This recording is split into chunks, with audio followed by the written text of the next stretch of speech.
Hello, everybody, and welcome to Absolute Comics. Today it is with myself and Sal. Benny is away on a trip in LA. He is getting to play early access for a game, and so it is us today. Today's episode is sponsored by our Patreons over at patreon.com/comicstorian. You guys have been helping us a ton. You've saved my job specifically, so I gotta thank you directly.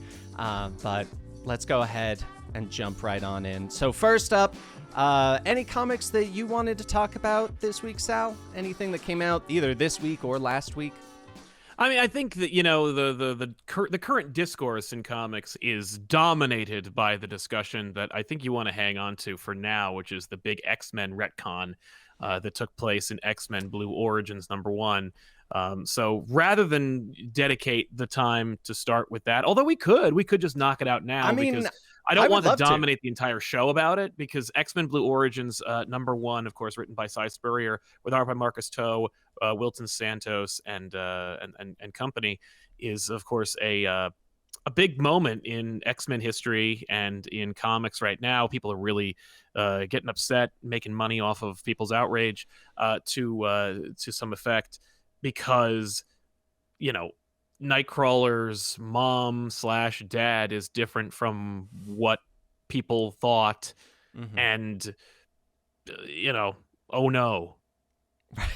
You know, so I mean, overall, if you actually read the comic, and I believe Dan and I both have, it's a well-written piece of serialized fiction from a fictitious reality that isn't real.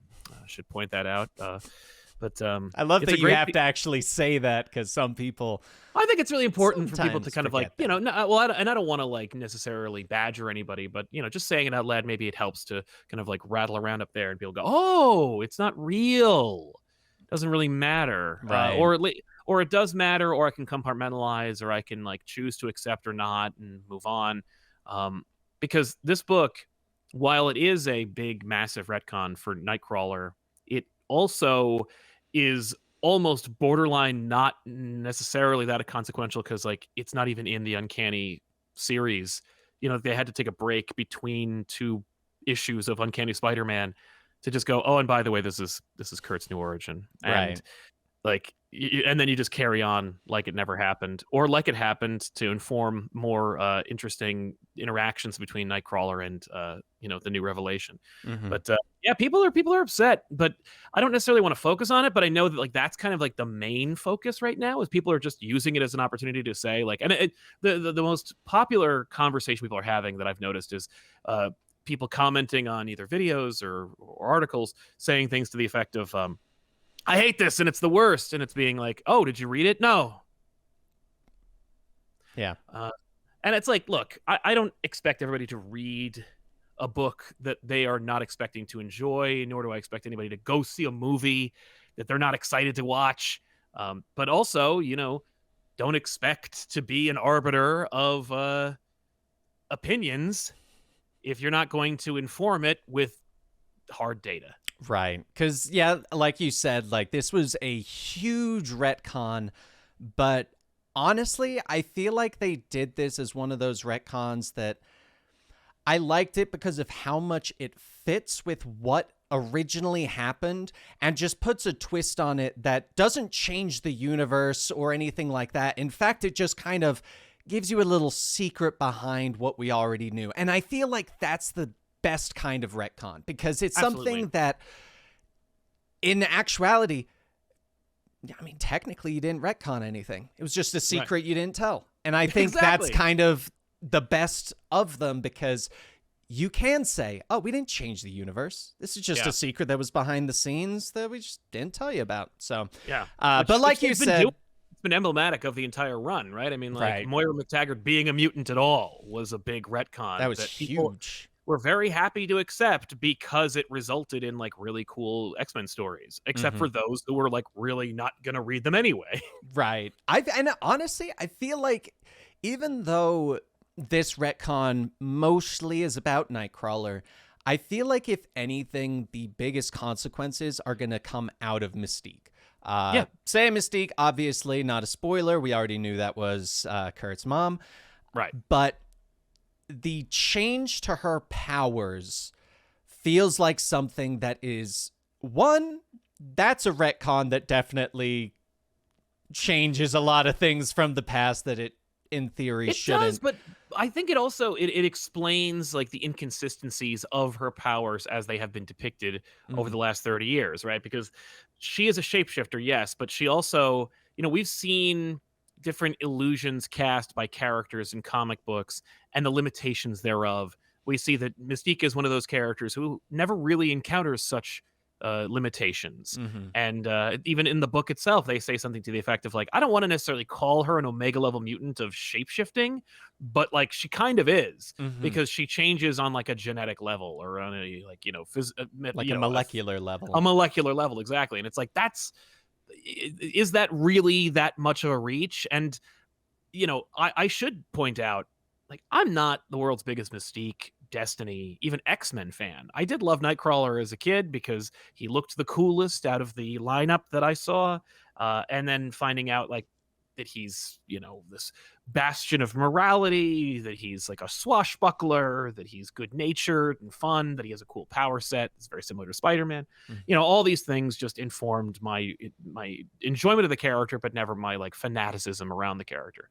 Right. And I never thought that like, 25, 30 years later, I'd be like defending some barely consequential retcon about him. And I think it's just like the only reason why I'm so like insistent on it is because I think it's important to introduce like nuance and moderation and understanding into the conversation, because the conversations are mostly dominated by people who just want to take your money.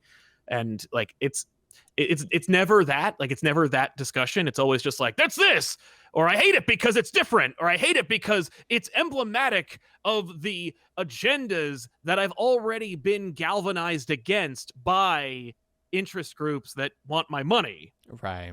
And it's like, that's like, do you feel like maybe you're angry because you were already angry, and like, to a hammer everything looks like a nail, to a person who's biased against the current outcrop of comic books, despite the fact that like there are more comics being produced today, there's more good comics being produced today per capita, despite all this like good that's coming out of the industry, I'm being told that the industry's dying for the what, 6th or 7th decade in a row. Yep. And so obviously, even though if this retcon had taken place 30 years ago, like Chris Claremont had originally intended, then maybe people wouldn't be so, certainly they wouldn't have been upset 30 years ago. And why are people more accepting and less like vitriolically loud about it 30 years ago, when theoretically people were less enlightened? I mean, like, that's the idea, right? Like we're supposed to be getting better as we move forward. Like the world's supposed to get better as we get forward, but for some reason we're even like more people are like pants crappingly mad about something than they would have been 30 years ago. And that's something that like I'm keying into, because like there's a lot about this book, and I'm sorry, I don't mean to be dominating the conversation. Oh no, you're fine. But like there's another element to it, and it's like, but it's an element that I can't speak intelligently about. And I can speak intelligently, I shouldn't say that, but I can't speak with authority about it, because it's also about like the female perspective in this book. Right. And even though it is written by a man, but like the perspective, the depiction of these women, there's another element to that I think also informs the like polar division in the conversation. And I won't speak to that. I'll just say that like there is another element to this that isn't just like, man, why can't we just be cool with retcons, or just look at a retcon and say like, this is good, this is bad, and there's inherent reasons for it. That's it, Right. And personally, I feel like retcons are, if anything, they're a great way to revitalize comics, because they put in like pseudo starting points, because they allow viewers, more so with like the bigger heroes that get like minor retcons like Spider-Man, but when they do those retcons, you kind of get that point where you go, awesome, I don't have to remember this weird thing from like 40 years ago that has nothing to do with anything anymore, but they always reference it. Well, and I think that's another that you're hitting on a very key point, which is like an entry level for new readers and what older readers or well researched readers perceive as an alienation. Right. Right? Because comic book readers want to be the arbiters of information. They want to be the ones who know. I remember People want growing to up be as the a kid. comic book guy. They want to wanna be the that comic guy book that guy. goes, let me tell you about that Exactly. one They random wanna person you be- mentioned. Yeah, they want to be like the one who has no gaps in knowledge, and they want to be the one who can like tell you what's going on and be the because I know what's really going on here, Right. and because I know all this stuff. And if you change this stuff, if this stuff is not as rock solid or as set in stone as I treat it, then what have I been doing with my life? Or at the very least, it means I don't know anything, or I don't know as much as I thought I did. And what does that mean about me? Like there are deeper discussions about this that we can get into for hours. Let's try to focus on the topic at hand.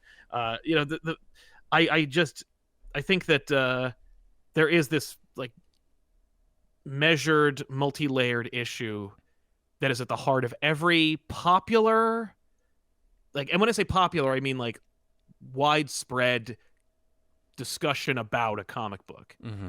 Like every time a thing happens in a comic book today, that garners any attention, there's always going to be, and I think that this is until like we reach a state of pure light, when we suddenly abandon our corporeal forms and become just beings of energy.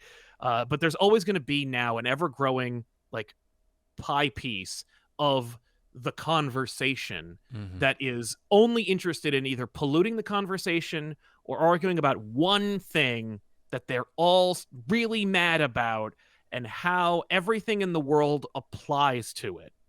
And so, like if Batman dies or if Superman has a kid or if, the X-Men move, like there's the conversation that would inevitably arise, which is like the readers being like, wow, something changed.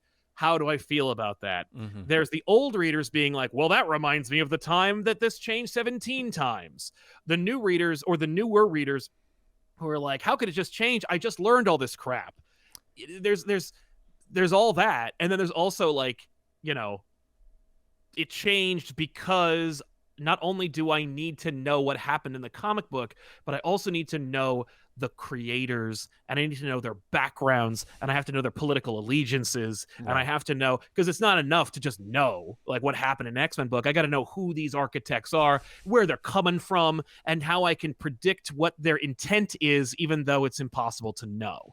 Right. Outside of them deliberately telling you. And even if they did, it's not necessarily what they felt, because if you look at any afterword or forward in a comic book from 40 years ago and then read a blog post, odds are those opinions from like when I first wrote it to when it became a part of the zeitgeist 30 years later are going to be very different because I'm a different person as a result. Right. And the thing, it's actually one thing you mentioned is a lot. It's ironic how a large portion of the people that get mad at retcons are also the same people that will fondly tell you about the time something got retconned 20 years ago.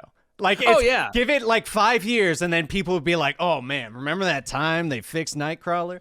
But, yeah. People, I mean, and that's the thing. It's like, it's a good way to pinpoint like where you got into the industry. Mm-hmm. Right? Because like there are some folk who are like, man, I wish Peter Parker was just a street level superhero, like in the good old days. And I was like, well, he had an alien costume in 1984. Like in 84, he went to a planet that didn't exist, made by a god, and then brought an alien back with him. Like there's a scene in a comic book from 1997 or 96, I want to say, in which Spider-Man is talking to Silver Surfer about how he brought aliens to this planet and how those aliens feel about Galactus. You know what I mean? Like, that's not exactly a street-level guy at that point. And that was a 40-year-old comic book. So when is that? Right. And so, you can place your point in history and go, yeah, this is my period when I was, like, when I knew everything about it and I was, like, at the forefront of the change and the now. Right. And I don't like the now if I'm in the rearview mirror. Yeah. So before we move on from the comic, Please, yes. setting aside the kind of meta conversation of how people feel about retcons, there was a thought I had while reading this when obviously they changed Mystique's powers. Do you think, because like you said, they kind of put her on a pseudo Omega mutant power, but do you think now that they've revealed this, they've shattered that mind block and spoken on how she can shapeshift at that level, my first thought when I read it was, this is very Loki. The fact that she changed genders and was able to produce a child. Like, it's something that puts her on a level that makes you wonder whether or not they're either going to do something like go in the direction of she can change on a molecular level to the point that she can become another mutant, have their powers. I wonder if they'll either go in that direction or she just straight up becomes a shapeshifter. She can become whatever she wants, whenever she wants, because if you can change on a molecular level to change that, and we're going based off of a universe where clearly evolution is, they are very aware that that's what it is.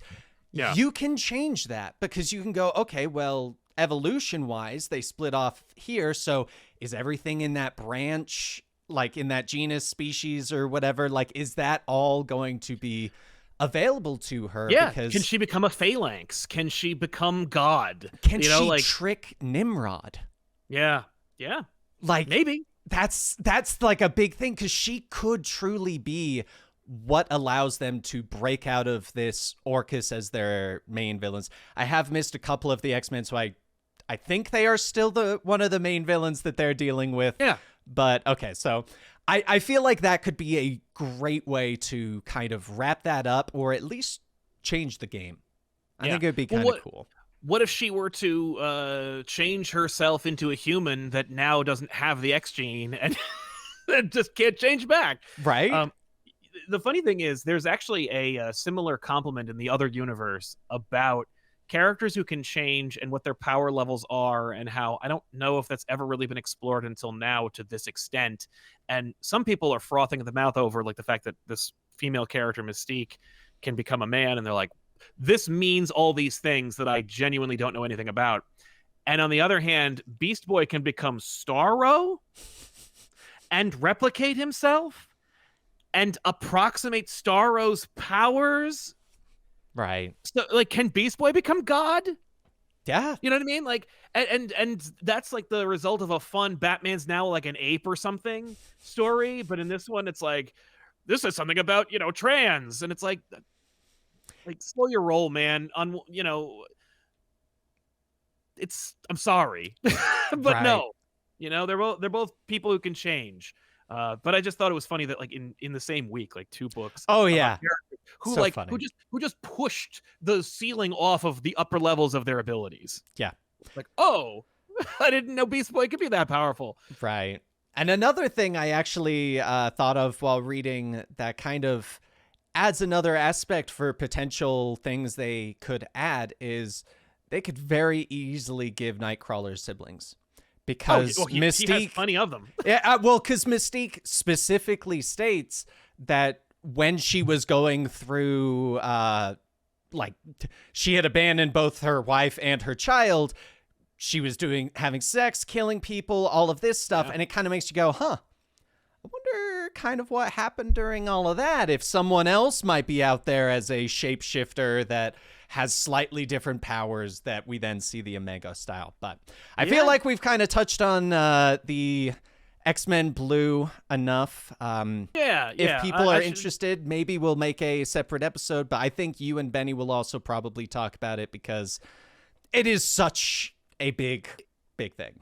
It's a big conversation in a period where nothing in the comic book world is going on enough to take its place. Mm-hmm. I genuinely hope that like it blows over quickly, not because I'm not interested in having this conversation, although I'm very much not, but but not that I don't mind chatting with you about it, Dan. I'm just saying, like, it's more like, there are smarter, more capable, more relevant people who can probably talk more intelligently about this than me. And no one, and I think they're smart enough to not put themselves out there. I think that's the thing. It's like some folk are like, yeah, no, I could definitely like point out facts and figures, or at the very least, like explain in like a literary way why this is like silly to argue, but then you'll just flame me. Right. Like you put a target on your head. Like exactly. That's straight up what you do. That? Which is why I'm not like name dropping or pointing out. Like I actually don't engage in any of the discourse. I have no idea like who out there is like arguing with my point. But I just know that they exist because like you can't express any opinion without like a contrarian arguing with you. And in the comic book world, you can't put anything valuable or impactful. And impactful doesn't have to be worthwhile or wonderful. It could just be impactful.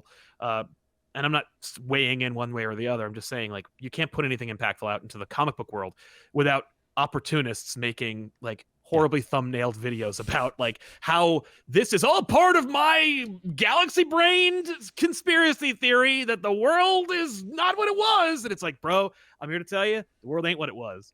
And it won't be tomorrow either. Like, just how it is.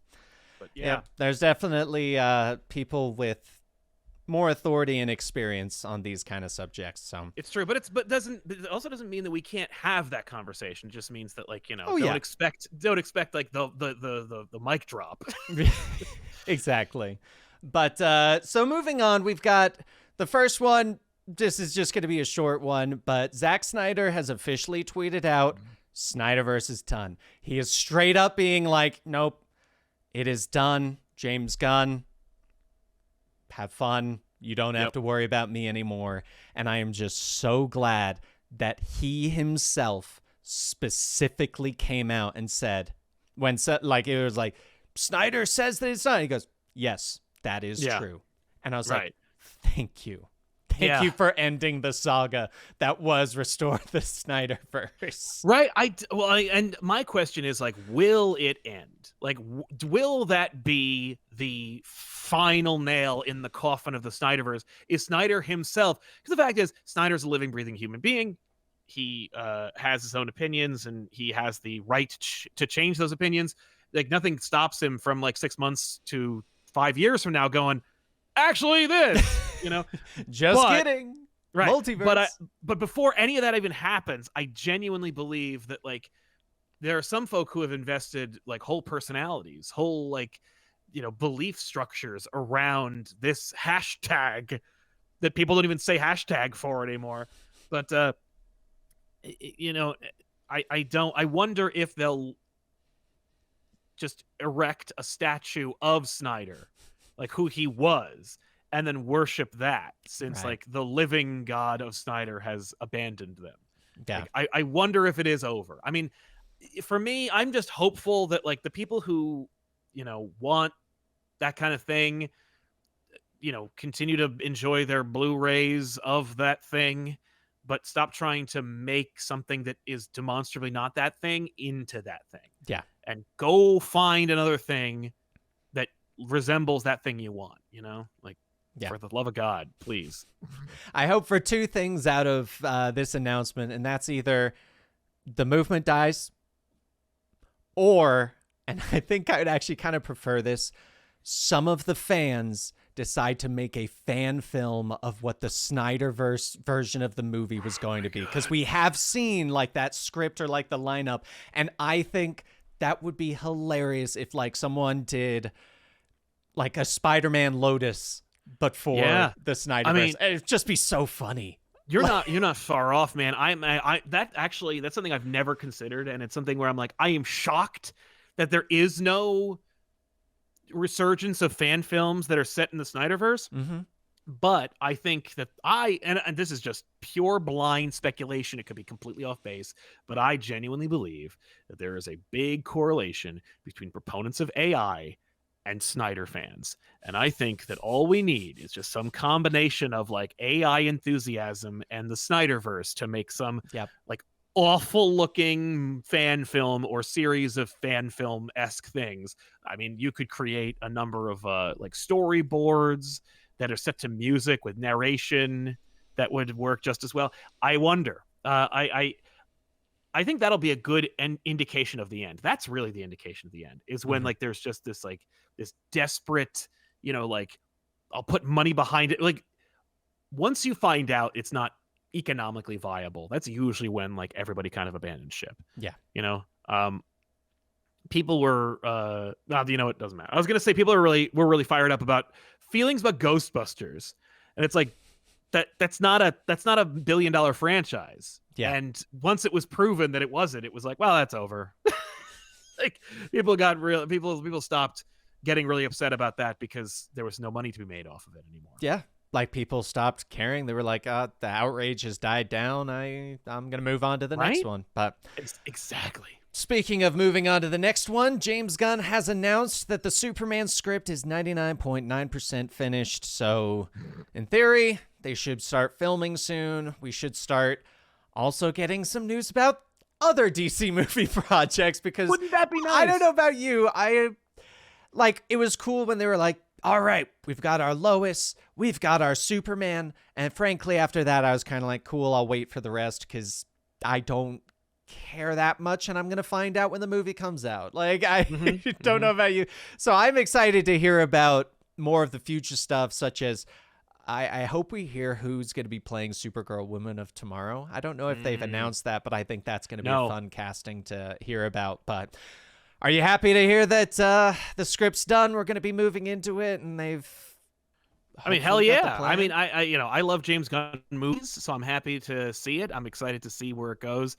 I mean, they started filming Iron Man when they had 57% of a script. So like, hey, let's go. Start shooting your Superman movie like now, please. I would love to see. I just want to see another take. I remember, this is how old I am. I remember when they announced Superman Returns. Not like when it came out. I remember that too. But like, I remember when they announced it, and it hadn't really occurred to me. Like, I'd never really thought out loud, like, boy, I sure would love to see another Superman movie. That was back then. But when I heard it was coming out, I'm like, yeah, it's about time. Yeah. This makes sense. Good for you. And that was, obviously I think it would, if it came out today, there would be a lot more people who have a lot more opinions about it. Back then it just kind of like came out and people went, nah, and that was the end of that. But, Superman is one of those things where now, today, because he is one of my favorite characters now, whereas he wasn't, maybe 10, 15 years ago, I am excited to see this. I think it is time for like a really genuinely good Superman movie that like tries to embody some of the elements from the comic book, something that I would never have even hoped to expect from a comic book movie when I was a kid. Now is something that I dare to dream about. It's funny, you talked about the Superman Legacy movie casting announcements where you're like, oh, Superman Lois, great. Well, what if I were to tell you that they also cast like Mr. Terrific and Metamorpho and Jimmy Olsen also, but like also 7 other random characters from other corners of the DC universe, where it's like, this is a Superman movie though, right? Like, who else is in this movie? Like, when you say, oh, and Mr. Terrific is in it, I'm like, well, I don't have a copy of the Superman Mr. Terrific crossover book that represents the like apex of Superman movie adaptation templates. But I mean, good for that. What are you gonna do with that? Where's that going? Right. I'm hyped for that. Oh yeah, that's right. The engineer from The Authority is also in the movie. It's like, these are hilarious and awesome announcements, by the way, and spot on castings. But also kind of like, stop telling me what this movie is, because I not only can I not predict where the hell it's going, but like you're making me start to wonder like how weird this movie is going to be. Right. And it like I feel like when it comes to announcements, when it comes to cast of very obscure people like Mr. Terrific, I feel like a lot of movies these days kind of come out and just say everyone. And I Right. kind of wish they didn't. I miss the Me too. days of going in the theater and watching it and you're like, okay, I'm going to get Superman. I'm going to get this. And what is going on? How did the Flash show up? What is Dude. Batman? Like just having those out of no, or honestly, I kind of even prefer it when it is like the more obscure ones. Like when we got Polka Dot Man and Suicide Squad, you're just like, I never would have guessed this, and it throws a cog in what I was picturing for this movie. And I'm sad we don't get that mystery as much anymore. Like the Illuminati, imagine if we didn't know any of that beforehand. Like I know. and yeah. like I mean, even the reaction to the ones we knew, but we didn't know for sure. And yeah. I know. I completely agree. It's funny that I should also point out that I didn't know this, but apparently the costume designer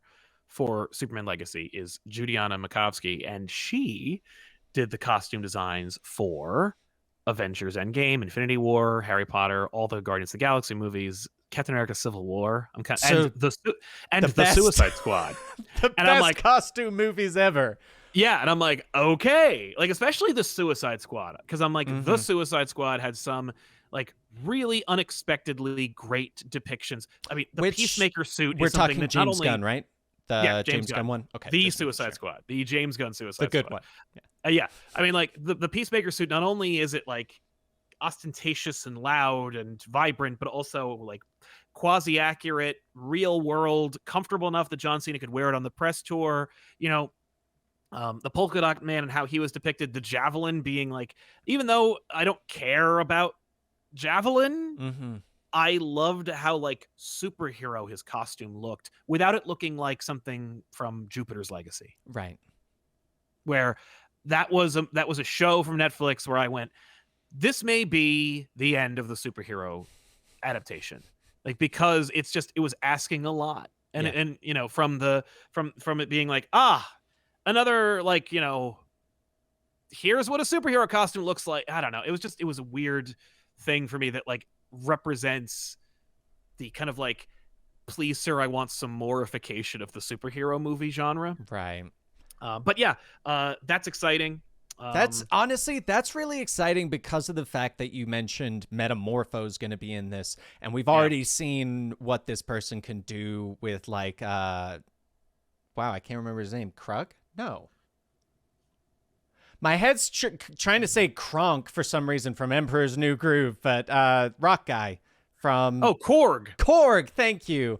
Like, I mean, we've already seen that they can do this different body style and make it look not out of place, make it look like they are genuinely there. And so I'm very excited to see what they can do with like Metamorpho and making sure that Mr. Terrific T doesn't look like the most awkward and uncomfortable thing in the world, because that definitely not work. It could definitely not work. Yeah, it could not translate. Yeah, it'll look weird. He needs to have the dope jacket, but like I bet you we see that Mr. Terrific jacket available for sale, because it's like, 100%. How could you not? It's funny you mentioned staying in this for just another minute. The like, wouldn't it be nice to be surprised? It's funny, like nowadays, you know, there was this sweet spot when we were getting these superhero movies on the regular where it was like you could hope for a character to show up and then be pleasantly surprised when it happens, to now where it's like, I know every single character who's going to appear in this because I've like, even if I didn't seek it out, like someone tweeted it at me. So now I'm completely and intimately aware of who and what is happening in this movie. It becomes when, not if, they're going to show up. Exactly. Right. And so I'm thinking about that instead of just being invested in the movie and then being blown away by a big reveal. It reminds me, apropos of Superman movies and A Time Forgot, but like the Superman Lives script from Kevin Smith back in the day when they were going to like revitalize Superman, and they asked Kevin Smith to write it, and he wrote together this whole insane thing that was, of course, like galvanized by illiterate movie producer John Peters, who was like, you know, put a giant spider in the third act. But like there's if that movie had been made, I don't know what people would have done. Right. Because it was a Superman movie, and it was also thoroughly a Hollywood superhero movie. But like after Superman dies in the script, like there's a shot in the Batcave where Batman is watching the funeral on his bat screen. And like if that had happened in like 1998, that would have blown everyone's effing minds. Like not just the regular audience, which would have been like, is this the same Batman lives in the Superman universe? People would have been confused, but like comic book fans, you know, that would have been a bigger moment than like Nick Fury walking in out of the shadows. You know, it's just, but would it have been because of the time from which it came?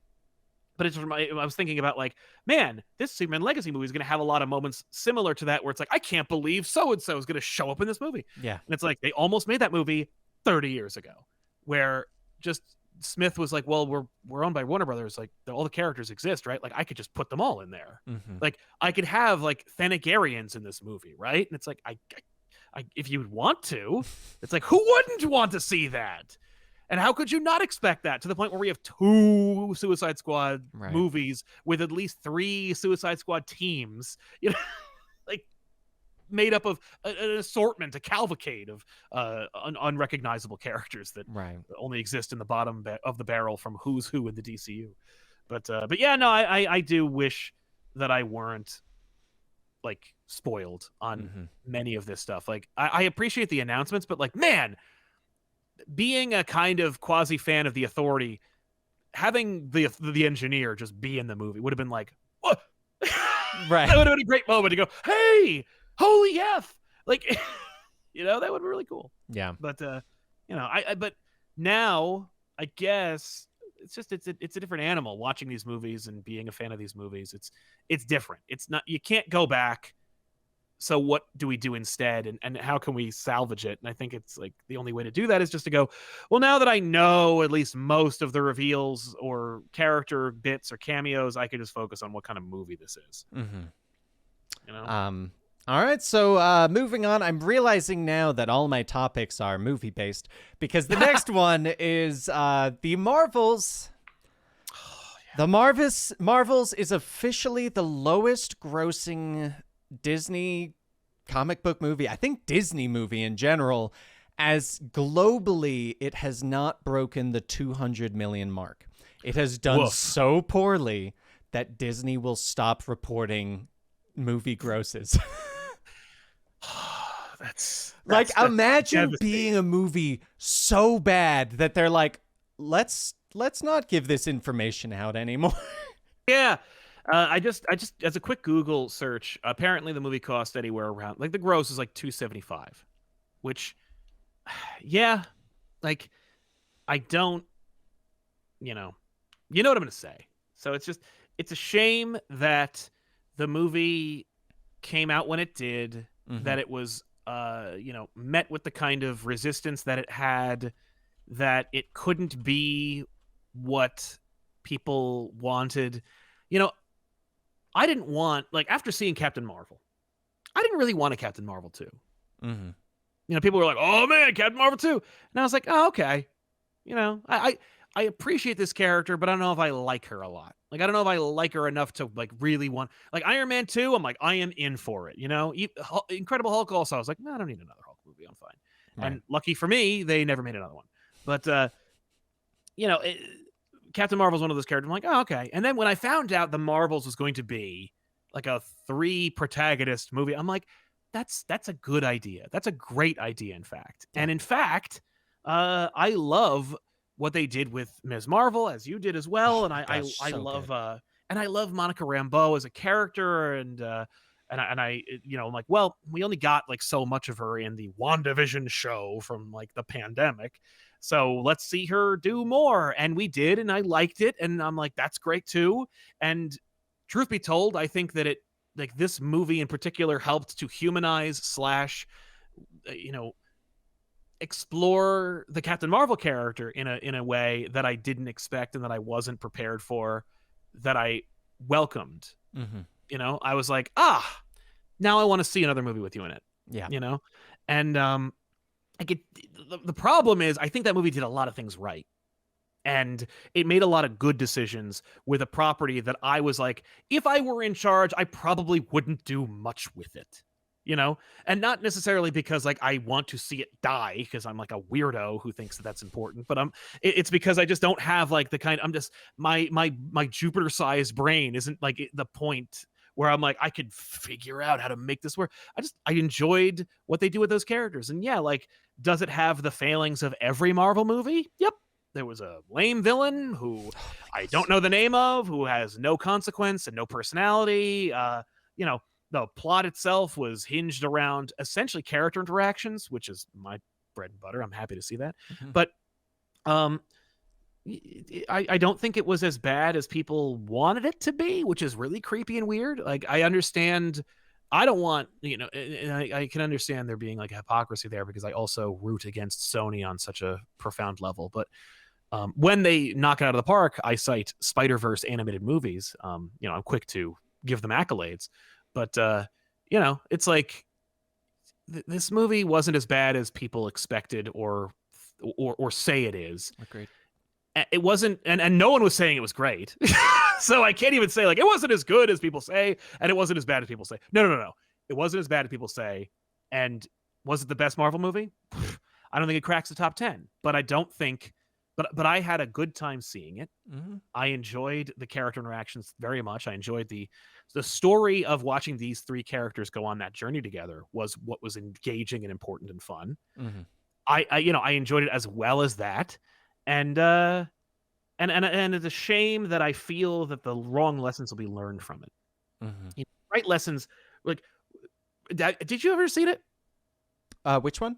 The Marvels? The Marvels. Yes, I did see it. Okay. Yes. So, like, what would you say if you could learn anything? If you were to go, like, all right, I have to give a presentation to Disney about like what you can learn. What do you think some of the lessons are from the Marvels? Like, it didn't work out. Like, what would you say what they didn't work out? Yeah, like what about this movie did not working out? What do you think we can learn from it?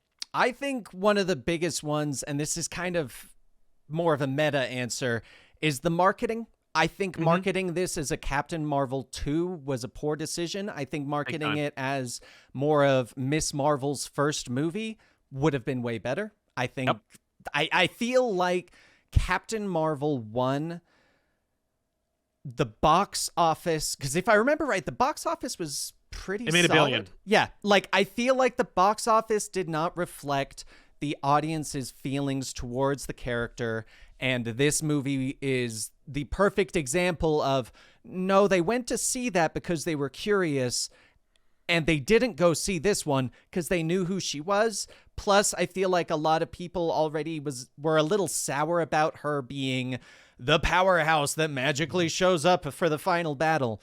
But I feel like Miss Marvel, anyone that saw the film will say Miss Marvel stole the show. She is what made it amazing. She owned every scene, and honestly, the best scenes with Captain Marvel were because she was interacting with Miss Marvel. And is it Iman Vellani? Oh, yes, that's right. She has an energy about her that brings out this natural like smiling and enjoyment from the other actresses and actors that it's so obvious, because when you see all of them and her there, you're like, this is natural. This is just people, like superheroes just hanging out. And then you have like the one where it was just Captain Marvel, Monica Rambeau, and Darben, I believe. And it was just very stale, very stiff, and like Miss Marvel just full on sold that. I do want to mention this because our chat brought it up, the Flash being a bomb for DC and how much that made. That one made $270 million. So they aren't super far off. And I was actually kind of surprised about that because of what I was saying about how Captain Marvel 1 did successful because people were curious. The second one, they already knew who she was. And I'm actually surprised that the Flash didn't get that kind of boost of curiosity on that first movie. So it's interesting to see that, but I am kind of sad that the Marvels did do as poorly as it did, because I hope it doesn't stifle the future that Marvel sees in Miss Marvel, because I legitimately think she has the charisma and the presence of a new generation's Tony Stark. Yeah, I think you're right. I think that like it was a smart decision to shoot that not post-credit scene, but clearly was going to be the post-credit scene of her interacting with Kate Bishop, where it was like, this is a smart move. Kate Bishop is also delightful. I want to see her in more of these movies. Her interacting with Ms. Marvel, yes, please, more. That's a smart move that, like, unfortunately, I think will be swept under the rug, or at the very least, not as blasted as it could have been. But like, yeah, this is the right lessons to be derived from this movie. I think you pointed out a lot of great points about what this movie like had going for it, what it didn't. The expectations of its success are inflated. I think that you hit on a major point, which is like why Captain Marvel did well. It's like, it's because it was part of the like wave towards Infinity War / Endgame. So it got swept up in that. I think that like we're in a record like deficit of box office because of a variety of factors, not the least of which being the strikes and, you know, the lingering pandemic, although there are outliers, Barbie, for example. But you see that like these, you know, you gotta be, what's frustrating is like one must have a position of authority and also be a moderate to be able to like mitigate these kind of concerns. But it's also impossible to be like just even-handed and measured while also being like a carnival barker or a showman or like a billionaire. Right. So like you can't just say, oh, like just make the Marvels for $150 million. Like, you know what I mean? Like just, well, we know what works, right? It's the character interactions. So how about in the third act, they get stranded on a desert planet and have to work together in Nevada? You know what I mean? Like, or on a moon, someplace cheap where all we're doing is just getting the actors we hired to interact with each other. I'm also really disappointed that I believed that like the era of the talk show, I promise is connected, was dead. The talk show's dead. The format's dead. Nobody cares. Who watches that crap anymore? Is anyone swayed by an actor going on a like show and talking to some like, you know, half-hearted comedian about a movie they're coming out and goes and sees it? Like I've almost never been swayed by watching an actor show up unless I was already going to see it in the first place. Right. But I think you could probably add $80 to $100 million. I know there's wild conjecture and completely subjective, but there is a not unsubstantial amount of money tied in with, if they had been allowed to, if you put those three women on the couch together on every single talk show, it would have resulted in more success. Oh, definitely. See, it like if people were able to see the chemistry between the three of them, I think a lot more people would have felt better about going. Yep, people who wouldn't have seen it otherwise would have probably given it a shot. Yeah. I don't think it would have saved the movie, but it was a not inconsequential element that might have moved some element of the needle. And that for me kills me, because I'm like, how could you possibly at this point be undecided? But also I understand that like there are many factors that are even more important that people are undecided about. So like, you know, I guess it wouldn't surprise me to know that if like people weren't sure if they want to see the Marvels, watching Brie Larson and Iman Vellani and you know, and company interact with each other would have swayed it. Like it's amazing. Now I have a question. I just thought of this actually. Yeah. Do you think this movie would have been better as a Disney Plus show? Because absolutely not. Okay, interesting. Because let me kind of paint the picture of what I'm seeing in my head. Yeah. So first off, I was thinking about it. Majority of cast for this show, for the movie, come from the Disney Plus shows. We've got Miss Marvel. We've got Photon from WandaVision. We've even got the Skrulls from Secret Invasion. And the family from Ms. Marvel. Like, and we've everyone got the in family this from movie. Exactly. And the star of the failed Disney Plus series Secret Invasion, Nick Fury. Exactly. Yeah, like everyone was on a show. We've got all these people that are on shows, and I feel like, and this is the part that I think might sway you, the Marvels, if it was done as a show, could have been the Avengers of the Disney Plus shows, because it would have finally given us a proper excuse for all these people to be together. It gives us the true collab throughout the show. If people knew it was like that, the Marvels titling might make people think more, oh, Marvel, not Captain Marvel, but the Marvels. As well as, if you think about the pacing of the movie, every single episode, the new planet they go to. Make this a 4 to 6 issue show. You have them start off and all of them meeting, their powers get twisted. That's episode 1. Episode 2, they go to the Skrull planet. They have all of that happen. Miss Marvel sees kind of the consequences of actions and different things like that. We then get another episode of them chasing Darbin, and then the final 4th episode is the conclusion to what happened and kind of set things up for, hey, we're going to make these other characters, because Kate Bishop, another TV show character, showing up. Like, I feel like this very much could have kept that, because it also would have been a TV audience and a movie audience is very different, I feel. Yeah, and absolutely. I feel like a lot of the people, I mean, as I just went over, most of them are from shows, so most of them have that show audience right there. And so I feel like that could have been a really interesting way. I think financially it might not have worked as well, but I feel like in terms of characters, of what it could have been for the Disney Plus shows, I think it could have done better as a show. You know, now here's my question. Do you think that this would be too Morbius of them, or do you think it would be a smart move for them to just take all the crap they do? Because you could tell, movie's 88 minutes or whatever. Like, it doesn't need... They must have cut out probably an hour. Mm-hmm. Throw the hour back in, and then cut it up into a Disney Plus show.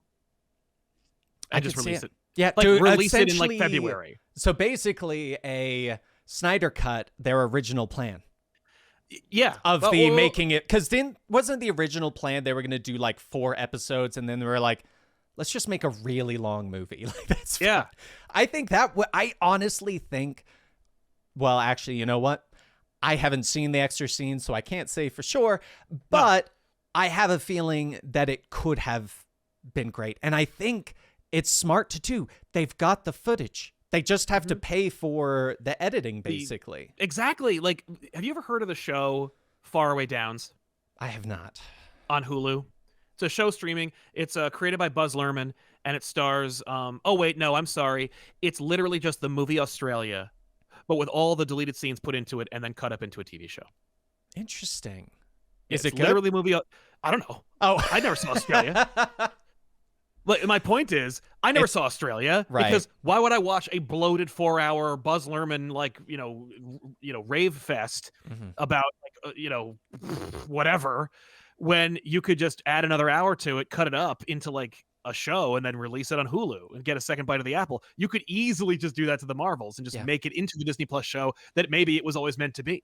Yeah, because I mean, like, honestly, another thought. I love that we're having this. Getting just tons of good thoughts, because most people that saw the movie did not like the fact of what Captain Marvel did on Hala, and they showed just a brief thing. But if it was a Disney Plus show, they could have made a flashback episode. Like, imagine, like, we would have gotten to see things. Maybe Darbin would get something in there that would make us go, "Oh my goodness, I care about this character now." Yeah, she's more than just a plot device. She actually has some role in the society over there that she feels responsible because she was prime minister when it happened. Like, something along those lines. And they could have just fleshed things out a bit more. And I think it could have been great as a movie.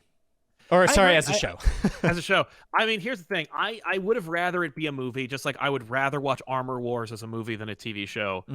But, and I think Secret Invasion failed as a TV show, and it would have been a better movie if it had been written as a movie and not taking the garbage we saw and then just make that into a movie. That's not the same thing. Yeah. Because that movie, that show just sucks. But the Marvels, you could just repackage it and make it into a show and get another bite of the apple, and then you'd be like, all right, there you go. I think that's a fair approach. It's unfortunately part of now, but now because of its failure, it is part of the like this vocal narrative about what Disney is doing wrong, what Marvel's doing wrong, and adding to the list of reasons why they're not top dog. Mm-hmm. And I think that that's a shame because I believe that there are parts of that movie and approaches to that movie that worked and that shouldn't be thrown out. Mm-hmm. I'm not saying I would watch The Marvels 2 if I had the option to see like a Spider-Man Daredevil movie, but instead, but I welcome the options for all of these different movies to like hit those audiences. I'm the same person who was like, Black Widow doesn't need to be $100 million. Like, why was it 2? Yeah. You know what I mean? Like, it was destined for failure. I'm shocked that the Marvels made less than Black Widow. But Black Widow also was only released on streaming, and it was during a pandemic year and all this stuff. But like, the lessons to be learned from this are just like, don't like bring back the mid-budget movie. Yes. Stop trying too hard. Yeah, you're pushing it too hard. You keep like throwing big actors at these things, right? And every single big actor that like walks away from these movies always says the same thing. I hate these movies. I don't like these movies. I don't want to ever make these movies again. I needed to buy my castle, blah, blah, blah, blah. But if they were satisfying in some way, or it's like, there is this, look, I do know that I'm going to have to dedicate like 3 weeks to wearing a mocap suit, running against an ugly, muddy background, fighting against like ping pong balls. That's literally just the last act of Endgame. But I also know that like if I sign on to one of these projects, I'm going to get a really cool couple of scenes where I get to just act with some of the biggest talent in the industry. Mm-hmm. And just like, not that I'm saying that like every Marvel movie should be Glengarry Glen Ross, but if we could get a Glengarry Glen Rossian sequence in them, all we need, like that's so much of what people remember and love about movies, especially even like bigger budgeted blockbuster movies. Mm-hmm. I mean, like, there's a movie that has I'm thinking about a movie from like, I want to say 90 called The Fugitive. It's mostly watching men in their 40s running. Like running or being clever. Mm-hmm. But it was a blockbuster, and everybody talked about this sequence that happens like 15 minutes in the movie where a train derails. Dennis Hopper doesn't blow up the train. The train isn't a magic, fire train. It's just a train and it goes off the tracks and our protagonist almost dies from it. And people, that train is still there in that like lot that people can go and visit because it's so important to people. It's just like, it's okay for your movie to not be like color and explosions and like effects at all like points. Mm-hmm. If you just have enough of, you could put enough of them in there, but like, Marvel movies should be like diverse and fun. And when I say diverse, I mean like there should be a diverse subset of genres and approaches and writing styles. And, like Marvel Comics is that. Mm-hmm. Like, Immortal Hulk outsold Batman during a period where like there's no excuse for that. A body horror Hulk comic was like the #1 Marvel comic. The fact is with DC, Batman sells #1. That's the #1 book. And if it's not, comic book stores go to business. Marvel, you never know what the #1 book is. It should be Spider-Man, but it isn't. You know what I mean? Like, but sometimes it isn't. Mm-hmm. You never know what's going to be the sleeper hit. That's the beauty of Marvel. Is like any of these characters could suddenly like become the face of the company because of like what they're hitting on, right? In the culture or like what the writer's doing, and that's like that can be translated into the movies in a big way where it's like, whoa, I did not like I went to go see like Ant-Man 4, right? Ant-Man 4 could be. I'm not. Maybe not Ant-Man 4, but like I could see Daredevil, and it's like it's like primal fear. It's like half a courtroom drama and half superhero fight. And I think people would go see that. Right. The fact is, before the MCU, people did go see that. And it's not very good. And they cut out all the courtroom scenes because there's a longer cut. It's better than the original cut, but it's still not, doesn't save the movie. Right. But, like, people give them a chance and don't bet on them, like just, here's a Marvel movie. It's going to have a 3-act structure. The hero fights the bad guy at the end in the 3rd act with lasers, but it's only going to be $90 million, and the first half of the movie is going to be mostly characters interacting with each other. The stakes are, like, part of the reason why people love street-level characters is because the stakes are pretty low. Yeah. Oh no, like, I failed to stop some street tough from stealing a person's purse, and I feel really bummed about it. That's all you need. They're more realistic with it, where because Exactly. you can relate to someone that's trying to save a loved one. Yeah, right. It's harder to relate when it's a giant Another space planet. monster that's coming to eat Earth, and you're like, all right, so right, like, nobody cared about Eliath eating time or whatever the hell he did in the Loki season 1 series. What we care about is, like, I don't even remember that. That's Eliath, the giant, like, space energy dragon or whatever. But, like, what we cared about was what happens to old Loki. Yeah. And what did old Loki do to win our hearts and minds? Did we see a spectacular sequence? He does describe one where he has to deal with Thanos. Never see it. All we see is a great actor in a silly costume do his job, work and bounce off of other great actors and tell a story. That's all it takes. And then what does he do at the end? He shoots a little bit of energy. You know what I mean? Like, he doesn't become a god and punch, the big monster. He does a thing. And it's like, that's all anybody, and people loved it. And people still love it. Like, one of people's biggest superhero, some people's argument, like, for the best superhero movies ever made, right? Like, if it's Spider-Man 2, it's Spider-Man fights a guy with absolutely no powers. He punches a regular man. A man with the power and proportionate strength of a spider punches a regular 48-year-old man in the face until he dies in a river. Like, that, the stakes are pretty low. In another one, like, or if you count Spider-Man 1, like, a 43-year-old man is stabbed in the dick by his own glider. Watch that movie again. It is not the abdomen. But that's it. It's like, the stakes are low. It doesn't need to be planets and shit like that. But that way, when you get to the planet stuff, it's fun. Like, the first entire, like, wave of the Infinity Saga of Marvel, right?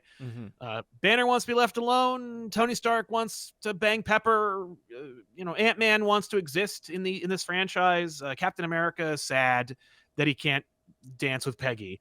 Everyone started as relatable, essentially. And then Thanos throws a moon at them. But, like, it took 11 movies to get there. Right. You know what I mean? Like, the biggest, most, like, epic stuff happened in, like, Guardians of the Galaxy because they're already in the galaxy. And it's like, well, who cares about the Xandarians anyway? We never even see them die. They all die, in between, like, Guardians 2 and Infinity War. We never even see that shit. Yeah. It's just like, I kind of dug the Marvels, and I'm sad that, like, it's the worst thing ever, because, like, there are other Marvel movies that deserve that distinction. Like, Marvel did not. Like, this is not where Marvel stumbled the hardest. Right. And you know what else? I'm gonna say this again because I say it a lot. Maybe not spending $1 trillion on a streaming service nobody asked for might help your bottom line. Right. Like, I heard a meeting, apparently shareholders at Paramount were like, when are we going to stop trying to keep Paramount Plus alive? Like, just stop. And it's like, how much more powerful do you think Disney would be if, instead of trying to beat Netflix, which all you needed to do was wait for Netflix to implode because because they were originally a distribution service and not a content creation service. Yeah. And, like, they made money because they lowballed contracts and, had exclusivity on like everything on TV and in theaters. If Disney had partnered with Netflix, but that's the problem, right? It's the problem with all these effing companies and all these like entertainment conglomerates is they can't just play nice. Yeah. They work together. That You greed. already, right? It's all the greed. You can't. It's like we all have all the money in the world, but I secretly want some of yours. You already have all the money in the world. You don't need any more. You've already won capitalism. Congratulations. Here's a trophy. Now make a good Thor movie. Like that's all I want from you. And yet, right? So it's like all you needed to do was go, the big boardroom. So what's the big thing? Well, Netflix is floating around this idea that TV is dead, even though it's literally at the height of its content creation because we're making unprecedentedly good shows and everyone's watching them. But TV's dead, and Netflix is saying that's the case. Oh, well, then I want what they have. It's like, well, we right now we actually have a contract with them. We're actually producing shows with Netflix directly, and it's literally just netting us money. It doesn't cost us anything. It's like, oh, well, let's spend $1 trillion to try and eat their lunch. And it's like, you do understand you are full and you had lunch already. Yeah. But like, man, what a good idea that would be. Just go, you know what? Disney Plus is a failed experiment. We spent too much money. We're just going to partner with Netflix, boost them up a little bit, and let them just pay us to license our stuff. You know? No, they could just go like everything that we have ever made up to 2012 goes to Netflix, and then everything we make goes to Disney Plus or Hulu. You know what I mean? But like, look, it's too much. It's and it's asking a lot, and I don't feel bad for them in the least. But my issue is that they like are going to sacrifice like good storytelling and good characters and like things that have already worked that are pushing the genre in the right direction. Because they have a perceived like lack of success when in reality, like you were already at a deficit. Like Warner Brothers didn't need to make any streaming services at all. They had no business doing that anyway, given their situation where they're being bought by companies every 5 years. So maybe if you weren't spending trillions of dollars on streaming services or over exceeding your grasp, you'd be in a better position. But what do I know? Yeah, you bring up plenty of great points because I mean, to be fair, it's easy for us on the non-business side to go, if you guys like split the cost, less. Exactly. If you split the cost to run the streaming service, it's a smaller bottom line for all of you. All of you are going to make more, and more people are going to actually sign up for it as opposed to going to pirating, which everyone's going to. Yep. And you could dominate it like Netflix did. And as we all saw, Netflix, before they kind of started going a little overboard and getting rid of their good stuff just because they wanted to make their own stuff, before that, they were a mega giant. Like, you were not competing with Netflix at the start of their streaming. Like, it was an entire thing. But I think that brings us to the end of today's Absolute Comics, as we are a little over the hour mark. But thank you guys so much for listening and watching today. I feel like we had some great conversations. As always, Sal, it has been a blast. If you guys want to see more of Sal, go check him out on X at Sal Says What, or check out his YouTube channels, Comic Pop and Comic Pop Returns. We appreciate all of you guys being here, as well as our Patreons at patreon.com/comicstorian for supporting us directly. We really do appreciate that. Hope you guys have a great rest of your week, and we will see you next time.